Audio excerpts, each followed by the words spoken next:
Okay, so let's do one more problem or so, and then we'll move into 7. But let me go ahead and get 7 up here.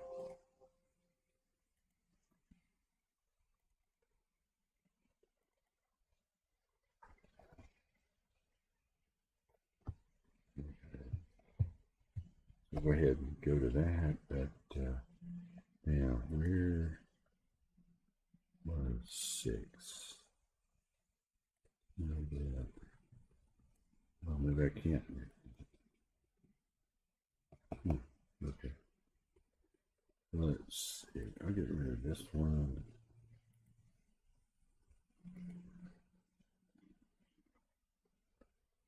Um,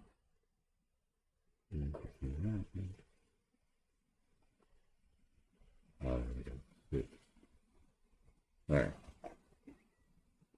So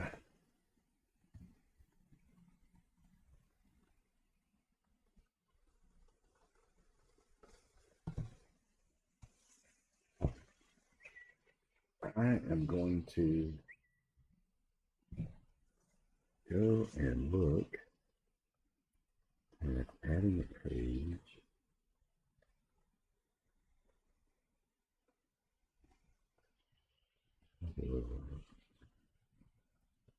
Okay, so let's head off and do. So you can take a look at this. This is the same. This is the same thing as in the web book. So all he's doing is he's deciding that he's going to cut along this A. So he slices it.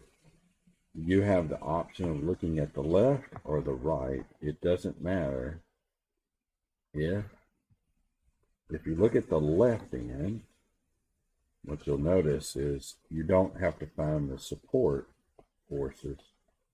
If you're going to work off the right end, before you even go there, you need to find the D and the E and then work off of it. It doesn't really matter which one you decide to do. This one would be easier in the sense it's less calculations.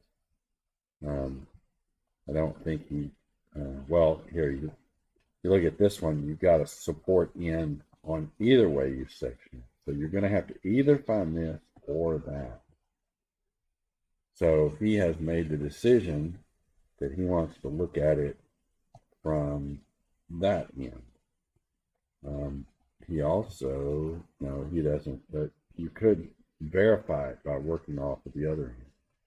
So if you look at the left end, the first thing you got to do, you got to find these two values. How do you do it?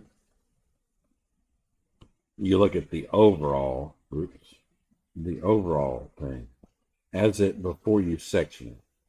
So what you're doing here is you're trying to find the reactions here and here. Then you move to slice it. Then you work through the problem.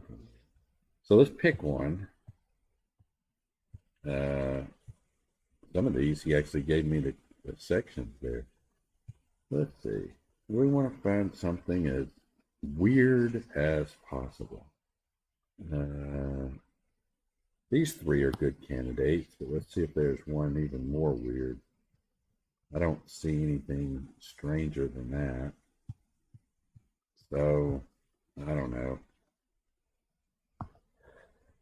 This one has the possibility of slicing down here and working out of the problem here, so you wouldn't have to have the supports.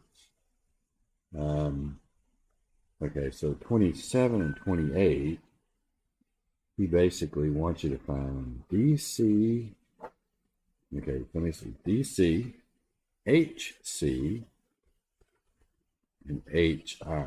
So he wants you to slice it right here. So either if you work off the left or the right, you're going to have the supports here. If you work this problem, ED, ED, ED, EH, and GH. So you're going to slice it that way. So you're going to have the supports there. So I think I like this one. So I'm just going to pick it.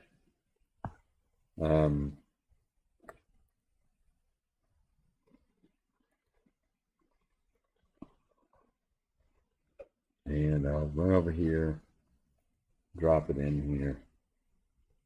So one problem said we wanted to find a slice like here, and one problem here. It really doesn't matter. What I'm going to do first is I'm going to go in and solve the reaction load. Not slip. Okay. So I'm going to find an AY, and I'm going to find an AX. And then since this is roller bearings here, or some sort of roller, we only have an FY here. So for me, if I look at this, I would prefer to slice and work off of this side, because then I have less complication here.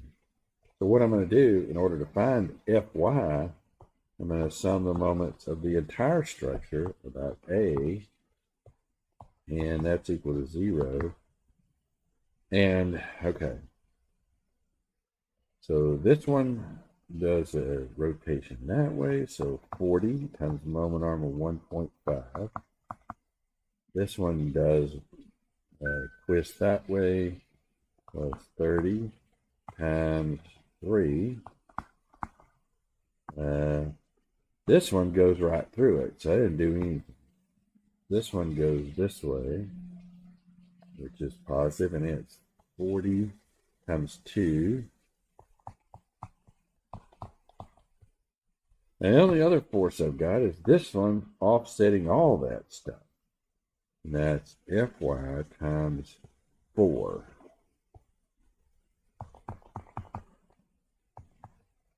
Okay, I got all this mess on here. Let me get it all back off of here. So again, let me double check. 40 times 1.5, 30 times 3.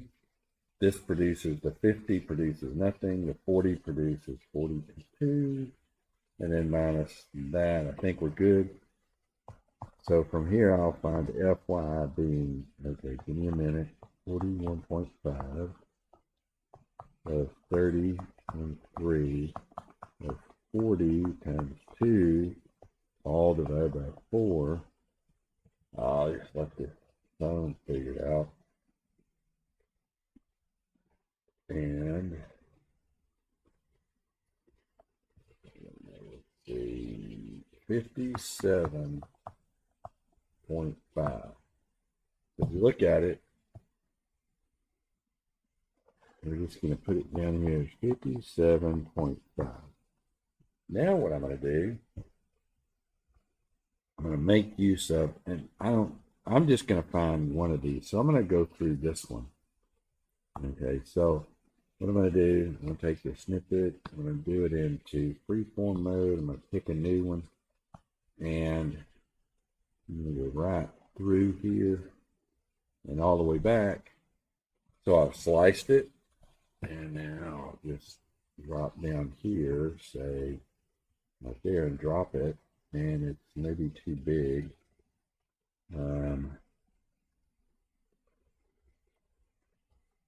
I'll shrink it down. That's probably just fine there. Okay, so what I've got is I've got that. He asked the question somewhere back in there, what's the force in this member? I'm just going to pick a direction, doesn't matter. I'm going to pick the direction here. I'm just making stuff up here. So pick this direction. I'm going to label them. I do not remember the other end of that, so I'm going to have to shrink down. This will be force HI. This one will be force HC. This will be force CD. Did I get that last one right? HC. CD. Yeah. Now, the beauty is here that I can actually go in and start summing moments about different points and really hammer this out fairly reasonably quick. I'll go ahead and pick the point right here, and I'm going to sum the moments about that point. We'll make that positive. This and this one produce no moment there.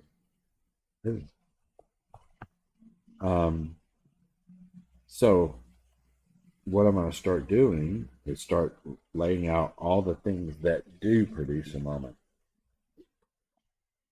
We got this one is equal to FHI times the distance is 2 meters.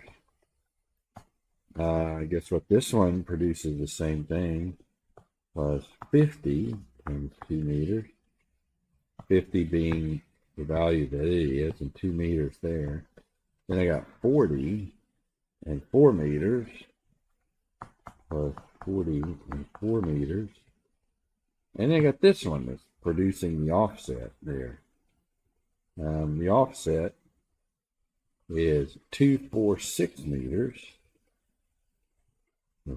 246 meters. 6 meters times, what is it? 57.5. 57.5. So from there, one swoop, you can pretty much get FHI equal to. Move that to the other side, it becomes positive. Move these two, become negative. So 6 times 57.5 minus 50 times 2 minus 40 times 4. All that divided by 2. And that ends up being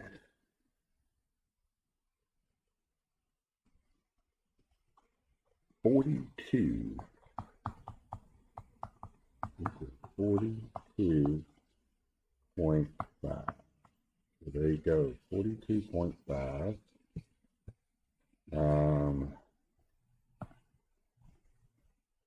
So there's your 42.5 for that one. I guess I'll just slip in here and put it in right there.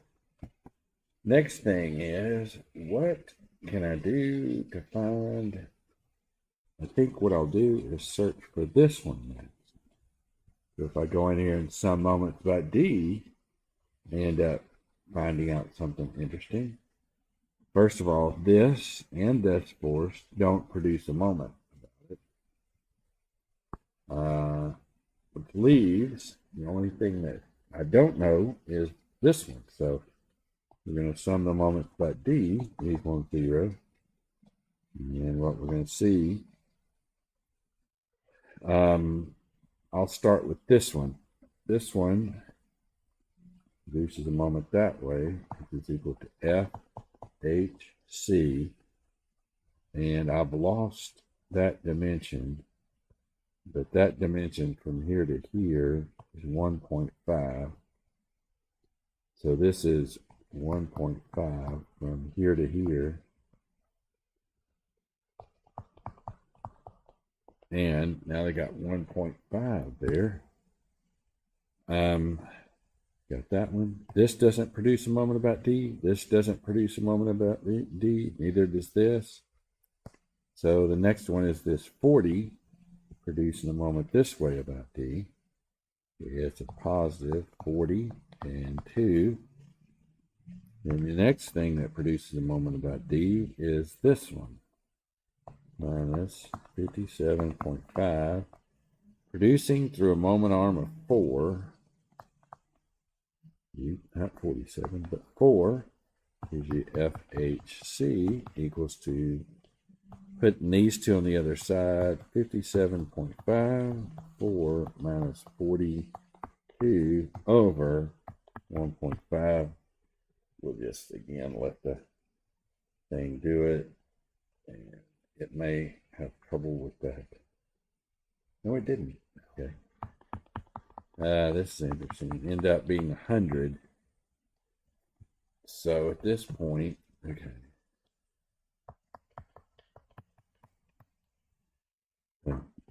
Somehow that got clipped.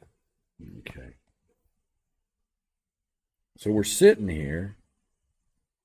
The last thing we've got is this one. And if I stare at this long enough, I started thinking just a second ago, how do I do this?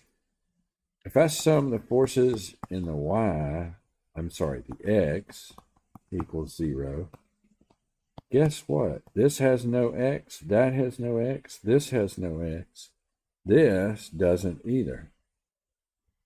So the only thing that's offset here is these two have to offset each other. So what I'll get is hang on, let me see if I can get rid of all the extra.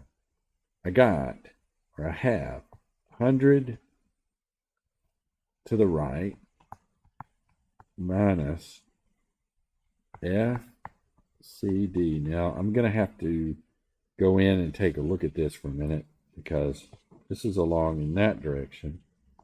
And it is, multiply that times 2, you will get a 4 and a 3. So this will be FDC being the force in that member. The x component would be 4/5 FDC because it's the component going that way. 4/5 FDC, and that's equals 0. So all you basically FDC equals to move 100 over, then multiply times 5 and drop out 4. And I think you get 125 there. Because 4 does 25 and 5 does. So I think you end up with that. So that's equal to 125. So just like that,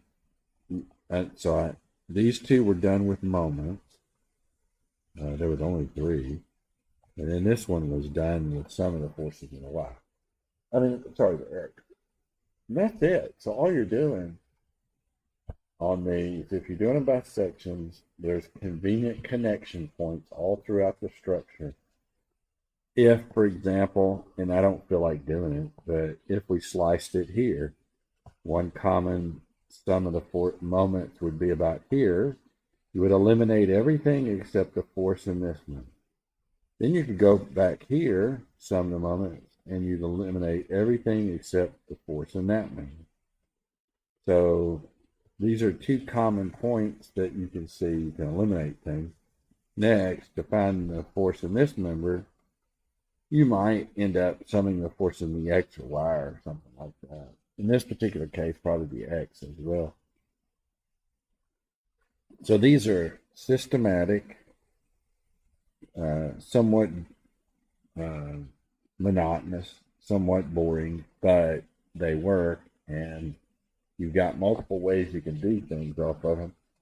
They separate these, in a sense, from joints and sections, but in practice, you probably want to be able to see things in there that method of joints would be able to pick up. For example, what's the force in that member? Can you tell me what the force in that member is?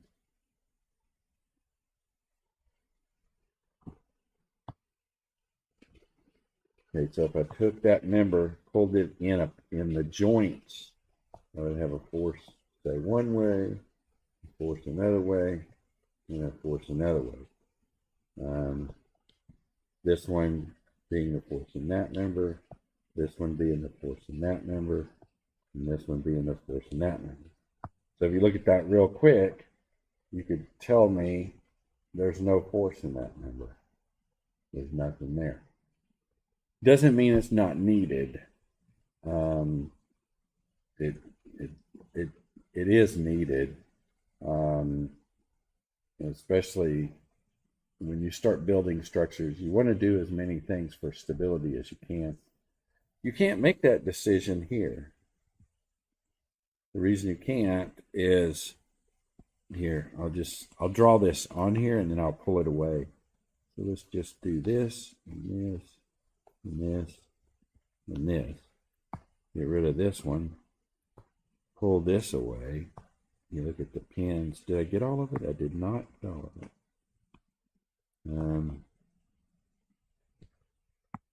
So when you pull that one away and look at it, that pin tells you, hey, well, I'm going to have a y component here, this one, and this one. But then this x one, I'm going to have two forces that are going to have components in the x. So I can't make a generalization that any of these are going to be zero forces. However, if I deleted this and destroyed it, then I would be sitting with that, and therefore this wouldn't carry any force. That might not even hold up, because there are cases in which you go make a truss like this and go put a load on it, and you're going to get a divide by zero. And divide by zero means that, for example, if this is a weird case and very strange, but what happens if you did not have this member, let's see, you may still get away with stuff unless I was able to get rid of one of those members, and then you would have, it's possible at that point, yeah, I think that would be an unstable system. So let me put that down, and we're here. I'll tell you how I could do it. Do like this. Well, I'm trying too hard in that, but if you did get rid of this one and this one and this one, you would have a structure that could swing this way, and this one could swing as well. So any sort of movement, wind, or anything that came by could push that structure into instability, and it would become like the suspension on your car. In other words, if you did like this, you look at the suspension on your car, it looks like this, where these are pin jointed.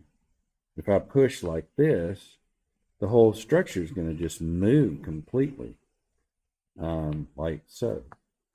However, what keeps you from doing that is somebody finds a mount point and puts a spring to here, somewhere in there.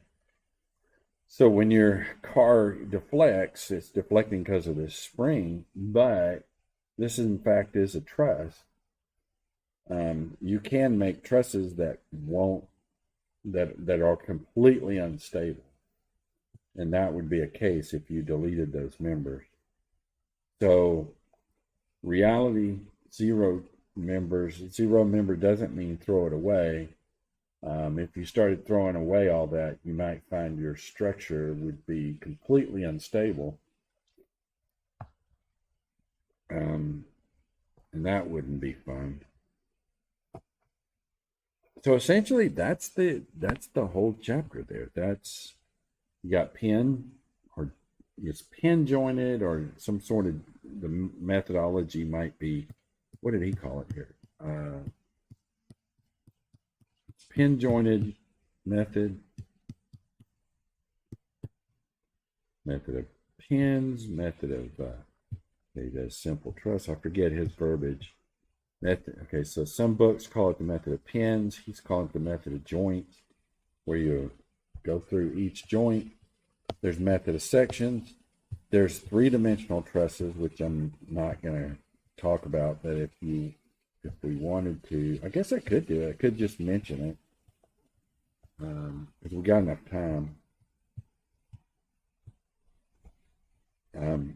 And then that's the end of the whole section. When you're dealing with these, looking at these, the best way to do this is go back and do pins. When you deal with three-dimensional structures, it's hard to do sections. But there is an advantage to doing pins if you notice something interesting.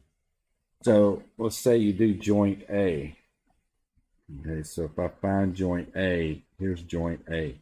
I'm going to just pull it out and write the equations for joint A without going through a lot of this junk. And I'll show you a method of doing that really quickly and easily. And it's related to what we talked about before. So here, I'm just going to drop it down there, and we'll just do one equation. off of pin A. So how do I want to do it? It's very simple. I just put a unit vector in each direction. Okay, so I'll call this unit direction C, unit direction in E, and unit direction in B. Now, I also have, I'll go ahead and put this one, let's say unit L for the load, applied load, or maybe P, because that's a value of P. Now, if I do this, I can go ahead and set the matrix up, and I'll say unit C, unit B, unit E, and unit P. And what you're going to have is you're going to have the force in member C, the force in member B, the force in member E, and the force applied at P. Now that's going to be 4. So eventually you're going to go back and put that in as 4. And the right hand side is 3 dimensions, so you got an X, a Y, and a Z. You got 0, 0, 0. So your whole goal is to find the unit vector C, the unit vector B, unit vector E, unit vector P. Let's do that real quick. Let's see if we can solve this and see if we can get the same thing he's got. Pretty simple for C. That goes straight down in the Z direction. 1, 2, 0. B, pretty simple. It goes 0, 1, 0. This one's a little hard. Okay, so if I'm going to draw a vector from here to here, what am I going to have? That vector, I'm going to start at A. I'm going to move down. I'm going to move across. I'm going to move there to get to E. So let me repeat that. I'll use the green here. I'm going to move down. I'm going to move across. I'm going to move out. So there's my pathway. So if I want to draw that vector R from A to E, it's going to look like, I'm going to go minus 2K plus this 2J plus this 2 in the I. Okay, so now I might be interested in, here, as I'm doing this, I'm going to launch that, so because I'm going to do it in it. So if I want to know the unit vector that goes in E, it's going to be RAE over the length of RAE. I think this is out here now, so I'm going to put in that vector R equals to minus 2, 2 and 2. Okay, so if I want to know the unit vector in that direction, it's going to be R divided by the norm of R, and that's going to be, unfortunately, a lot of mess. 577.577. I'm going to leave it that way. They're all going to be the same. And plus 577. All right, now I got to make sure that I'm putting it in the right place. Minus 0.577, 0.577, 0.577. The unit direction this way is going the opposite direction of Y. And now, if I want to solve this, what I can do is take that whole matrix, copy it. I'm going to drop it down here because I'm going to manipulate it by taking this, multiplying it times 4. I thought it was 40. No, it's 4. Sorry. And then move it to the right-hand side. If I do that, the right-hand side will become 0. The 4 times that moving over, and then this will become gone, and then this will become gone.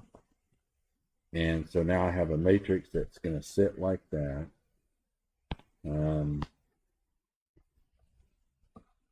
just going to write the matrix out. 0.577. I'm not going to worry about being super accurate. 1.577. And the next row is minus 1, 0, minus 0.577. Uh-oh. What did I do? Oh, I see what I did. For some reason, my finger went, oh, yeah, the zero's right next to it. My finger went and did that. Okay, let's look at it for a minute. If it's okay, then I'll do right-hand side is equal to 0, 4, and 0. Ah.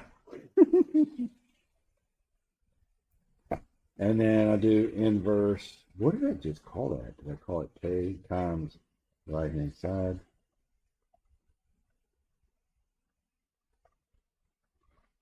Wow.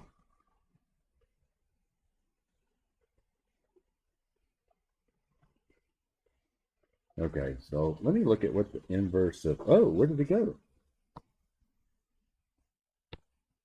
Okay, let me look at the inverse of, hang on. I'm going to see what the inverse of the K is. Wow, okay. So I'm seeing FC is equal to 0, FB equal to 4, and FE equals 0. Let's just check.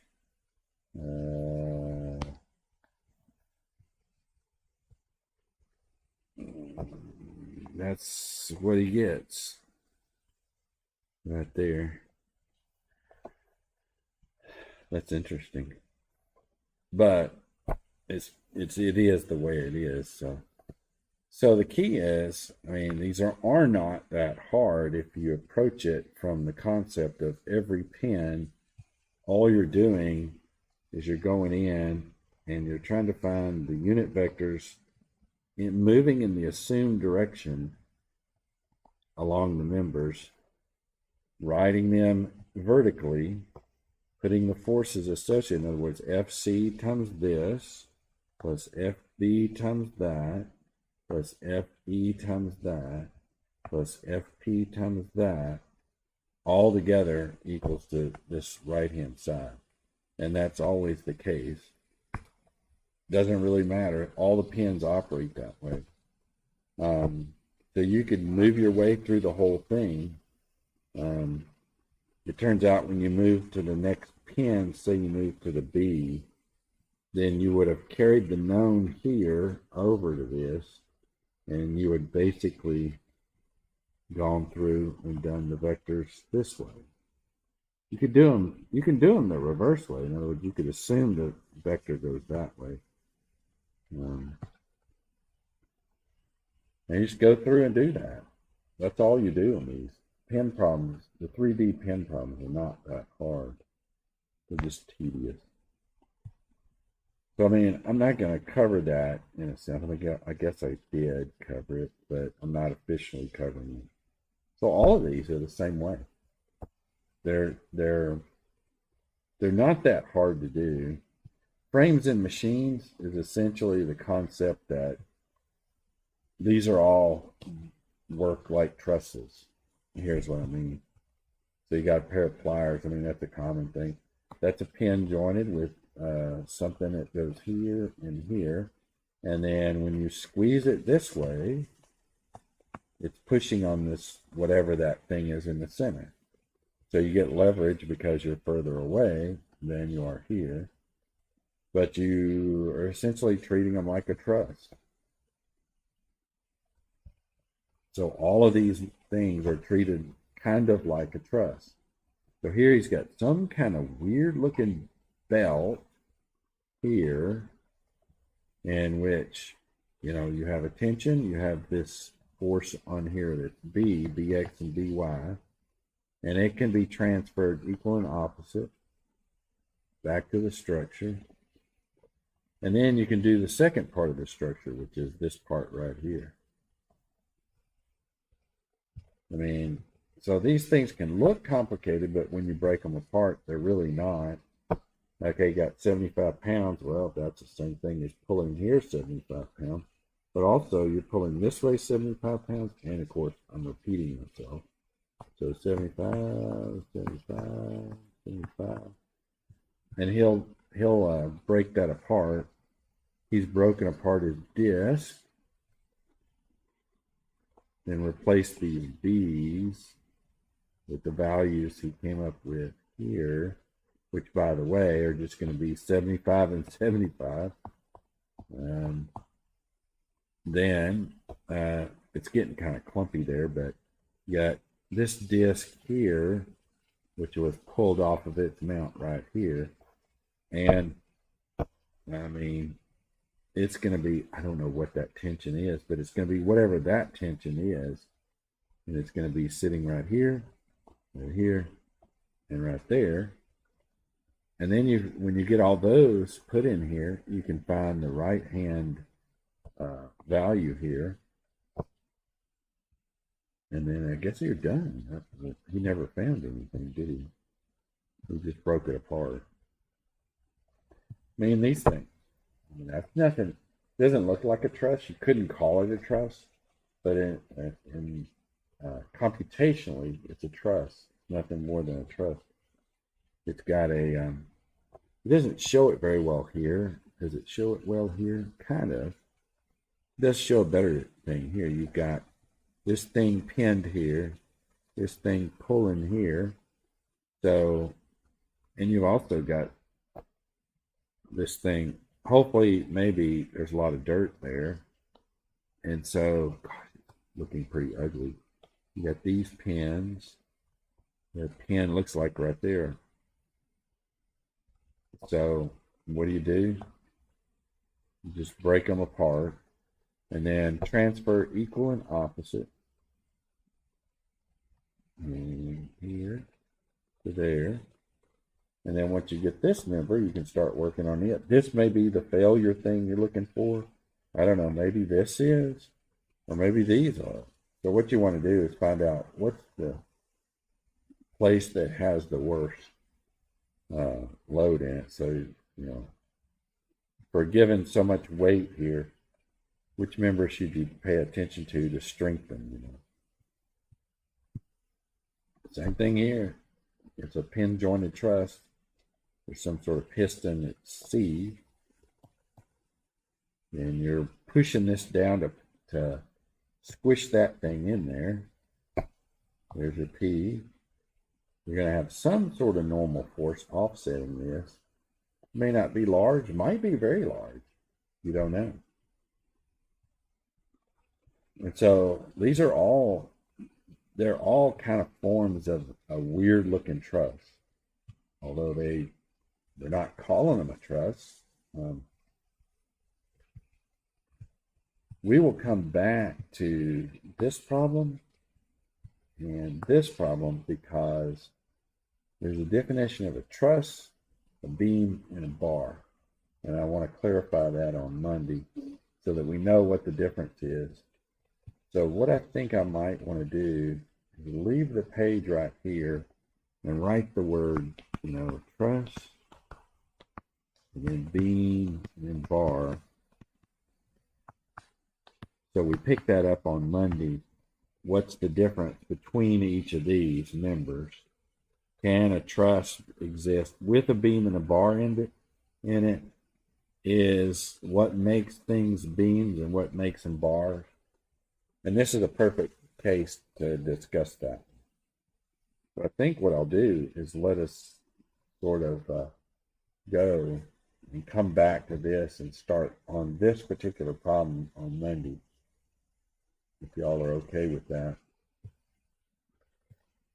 This one, same thing. And this one as well. Well, and that one as well. This one's kind of weird, but because the reason I'm talking about that is because the next thing we do is purely beams. However, now I have to extract that statement because there is a possibility of a normal force. So we'll talk about what we'll do next time. We'll define truss, beam, and a bar. Then we'll work those problems that are back there. And then we'll come back here and we'll pick it up in chapter 7. And we'll work individually inside the internal load there. Because this chapter is pretty important.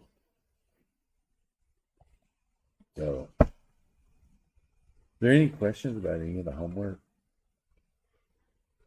I know I'm not the most exciting teacher there is, but at least I don't fall asleep in the middle of class. It's really weird teaching these days, especially with the university not really knowing what direction it's going, and it's not just